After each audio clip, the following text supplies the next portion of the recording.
If you get a hospital bill of 6 lakh rupees and you go to your insurance company and say to them that, hey, I've got 6 lakh rupees of bill here.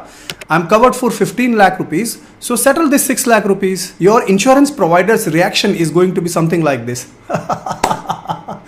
Sir, sit down. We will only give you 2 lakh rupees. Now, can we call this as a medical insurance scam? Absolutely yes. Because you paid hefty premium amount, maybe 40,000 rupees, 50,000 rupees every year, and you got only 2 lakh rupees worth of claim back. What the fun? Let me show you why this happens, and the moment you understand why this happens, you can totally avoid it. So what you see on my screen is, let us say you have an insurance cover of 15 lakh rupees, and unfortunately you need to get hospitalized and you undergo a medical surgery. Now see what your hospital bill is likely to be. Room rent, let us say 10,000 rupees per day, and assuming that you admitted for 7 days, 70,000 rupees. Then ICU charges. So if you are in ICU for, let us say, 3 days, the charges are going to be typically double than your room rent. So 20,000 rupees per night. That comes to be 60,000 rupees. Then surgery charges, let us say 2 lakh rupees. And test and diagnostics, roughly 150,000 rupees. Medicines, a rip-off, 80,000 rupees. And doctor visits 3,000 rupees per day, and it comes out to be 42,000 rupees. So your total hospital bill comes to be 6 lakh rupees, and you go to your medical insurance company, say that, hey boss, I've got 15 lakh rupees of covers, so I'm hoping you can give my 6 lakhs back. But their calculations will be entirely different. Let me walk you through. The first thing they will do is they will say that, okay, room rent 10,000 rupees per night. Sir, you're not eligible for it. You will say, why I am not eligible for it? Sir, have a look at your policy here, and you will see that in here you have a sublimit on the room, meaning that you can get maximum of 5,000 rupees per day. And if you did not read your policy, of course this is going to be surprise.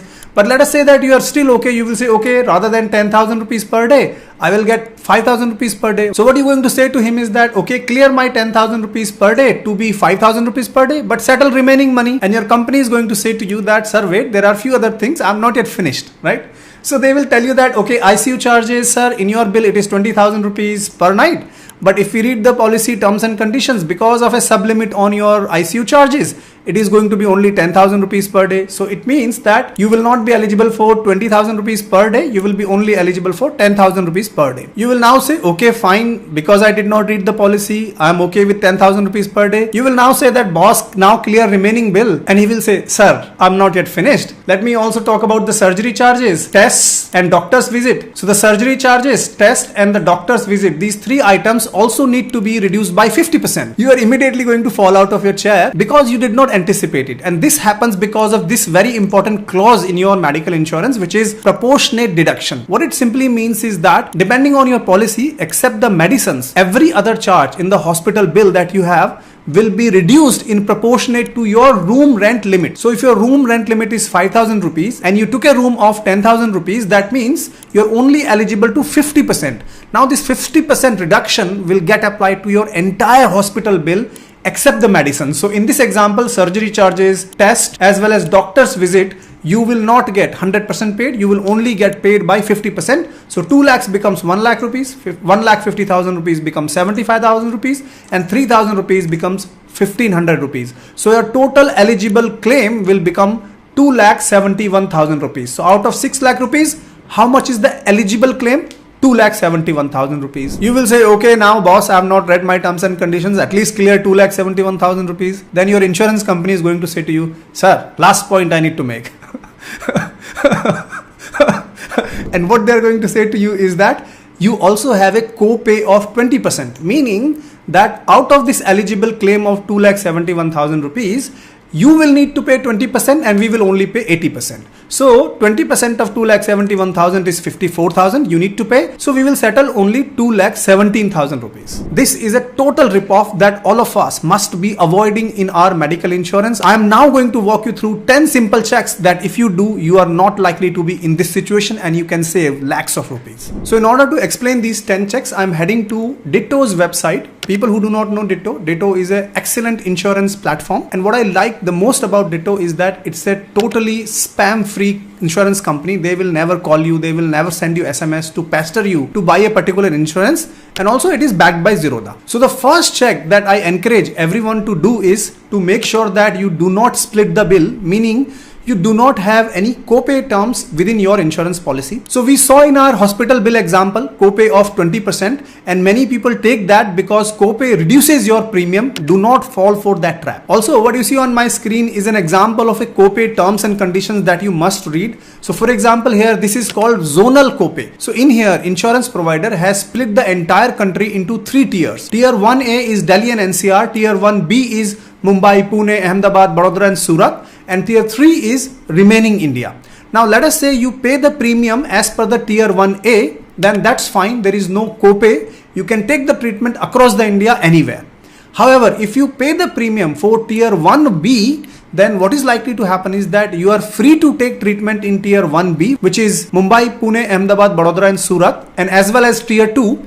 But if you go and take a treatment in Delhi and NCR in Tier 1, then you will have to pay 20% copay. Likewise, if you pay the premium for Tier 2 and end up taking a treatment in Tier 1A and 1B, then you will have to pay 20% copay. Now please tell me, if you have a medical situation, will you look at your insurance policy and say that, oh, I'm not going to go to Ahmedabad because I will have to pay 20% copay? No. You will go ahead with the doctor and the hospital that you think is the best for your treatment. So please make sure you do not have any copay terms and conditions in your policy. The second most important check is whether you have any restrictions on room and room rent. Again, we saw that in our hospital bill example. And for this, Ditto has summarized beautifully one of the good articles on room rent features. I will provide you the link. Please go ahead and read it. But if I were to summarize this, you will typically find 5 types of room rent terms and conditions. So for example, no capping on room rent cap on specific room times. So for example, if you're only allowed to take a AC room, single room, sharing room and all that, co-payment on room rent with capping, also room rent waiver add-on. What you need to go, in my opinion, is that go for number 1, which is no capping on room rent or no limits whatsoever on room rent, because when you're going for treatment, you want to be free in selecting any type of room, because it's not just about convenience, it's also all about availability of the room in the hospitals, and you don't want to wait for the treatment just because you've got a sharing room in your terms and policy and the hospital doesn't have any sharing room available at the time of your treatment. So please do not make this mistake. Even if you need to pay a little bit higher premium, that's absolutely fine, because no capping on room rent will give you the right treatment at the right time, and also it will save you a lot on your hospital bill. The third very important check is check for disease wise sublimit. Let me give you a very quick example. So again, if you go to Ditto's website, you will see a beautiful article in a very simple language. So here, let us say that you have a health insurance plan of 10 lakh rupees of coverage, but let us say there is a sublimit on, let us say, heart surgery, and that is that only 1 lakh rupees. Now you get admitted to hospital and you get a bill of, let us say, 4 lakh rupees. Although you are covered for 10 lakh rupees, you are not going to get more than 1 lakh rupees because of this capping of 1 lakh rupees. So please be very careful. I checked a number of policies online, and you see on my screen, many of these insurance providers will have something like this. They will have a list of disease and they will say that, for example, here 50,000 rupees is your limit in case you get hospitalized because of this specific disease. So please make sure that you go for insurance policy that does not have any sublimit based on the disease, so that you are free to take whatever treatment you need, because we cannot anticipate what kind of disease we are going to get. Therefore, it is absolutely important to not have any sublimits on the specific disease. The fourth very important check that you must do is, if you come down here, you will see something called as opt for pre and post hospitalization care. What it simply means is, before you get hospitalized, there may be some tests done, there may be some doctor visits, there may be some medicines. So your insurance policy will cover all of that expense as well. And post simply means that after your discharge from your hospital, again doctor visits, diagnostic tests, medicines, and all that will be covered by your health insurance company. Now the most insurance companies will give you the pre and post care, but where they will differ is in terms of number of days. So for example, here let us say pre-hospitalization, you will see some of these insurance companies are offering 30 days, some of them are offering 60 days. Likewise, if you go for post-hospitalization coverage, you will see some of them are covering only up to 60 days after hospitalization discharge, and some of them are covering for 90 days or 180 days. My simple suggestion here is that go for minimum 60 days of pre-hospitalization and minimum of 180 days of post hospitalization, so that both pre and post expenses are covered, because they might be 10 to 20% of your entire treatment expenses. So please make sure you can go for maximum durations. So far, if you're liking this video, request you to hit the like button. And if you're not liking this video, let me know in the comments why you're not liking this video. And I promise to you that I will improve in the next time. With that, let us move to check number 5, 6, 7 and 8. And what you see on my screen is check 5, 6, 7, 8 is what I call waiting period, which is shown number 5 here in Ditto's website. While explaining these 4 waiting periods to you, I might get really upset and angry, but I'll try to calm my nerves down, because what I feel is that this is a total rip-off from the medical insurance companies. So let me explain to you one by one these waiting periods. Number 1 is initial waiting period. So when you buy an insurance policy, for the first 30 days, you can't take any cover. You can't be treated in hospital using this policy. And my question is why? I'm paying you premium for day 1. Why the hell you're not allowing me to use my insurance policy? The only time I can use it in case the accident happens.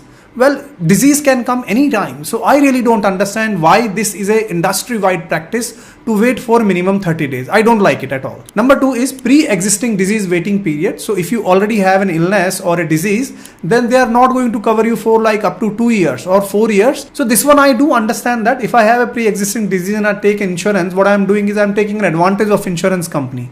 But 2 to 4 years of waiting period is too long. If I have a knee condition now, I'm okay to wait maybe for another 1 year or 6 months. It doesn't mean that I should wait for 4 years to get a treatment. So again, go for policies that have waiting period as low as possible, so that at least you can get treated. Third type of waiting period is specific disease. So for example, if you develop any ENT kind of a condition that you need a surgery for, another example might be hernia. They are not immediately life-threatening disease, and insurance companies are saying that you can wait for the treatment. But again, my question is, if I'm paying you premium, you are deciding the premium, then why should I wait? If I have a condition, I would go and get it treated. Again, I do not like these inclusions of specific disease in the terms and condition. I would highly urge you to go ahead and read each of the disease and go with the policy that has minimum disease listed when it comes to waiting period, and the waiting period should be minimum as possible. And the number 4 is waiting period for critical illness. This is a total rip-off. So if somebody is detected with critical illness like cancer, what the insurance policy is doing is totally washing away their hands, saying that we are not going to treat you, you have to wait for 2 years. I mean, 2 years is such a long period for a cancer patient. How can you even have these conditions? And this needs to be totally stopped. And if you want to help out, do like this video. Make sure you share it with your friends and family, so that more and more people can talk about these unreasonable points and terms and conditions that the insurance providers have in their policies. And the last one is the waiting period for maternity benefits. Again, go for insurance policies that have minimum wait period. I understand that somebody is planning to be a mother or a father and they go for insurance policy so that they can take the maternity benefit. And in that case, I would say go for policies where the waiting period is as minimum as 9 months, so that whenever you conceive, you can get going with your treatment. So these are the 5 types of waiting period that you must be aware and you must check in your insurance policy. The last check number 10, I encourage all of us to do is whether you are covered for your daycare treatment or not. So first, let's understand the difference between daycare treatment and OPD, because it's important for us to understand that. OPD treatment is that any medical condition that you do not need hospitalization, while the daycare treatment simply means that your condition is such that you must be hospitalized, but your treatment will not take more than 24 hours. You don't need to be in the hospital overnight. You can go in the morning, get treated, and then come back in the evening. Now, a very good example that I found in Ditto's website is very clear that, for example, you all of a sudden have a tummy ache and you go to a hospital and they declare that it is appendicitis and you need to be treated immediately. And guess what? You can be treated in the next 4 to 6 hours and you're back home by the end of the day, costing you 80,000 rupees. And if your policy does not have daycare treatment ticked, then this 80,000 rupees you are not going to get. So please make sure that you have daycare treatment covered in your terms and conditions in your insurance policy, because there are a lot of treatments nowadays that can get done within a day, like cataract, for example. So please make sure you are covered for all of that. Also, I would highly recommend you to go to Ditto's website and read tons of very good articles explained in an extremely simple language. Please go ahead and read these articles, because it will help you understand your medical insurance policy a lot in detail. detail and you can get benefited from that. Also, I would request you to watch this video now because it will help you understand term insurance a lot in detail. Lastly, you can consider subscribing to my YouTube member community because I talk about in-depth exclusive analysis for my member community on topics such as mutual funds and many other personal finance related items. With that, I hope you enjoyed this video. I will see you in my next video. Until then, keep rocking.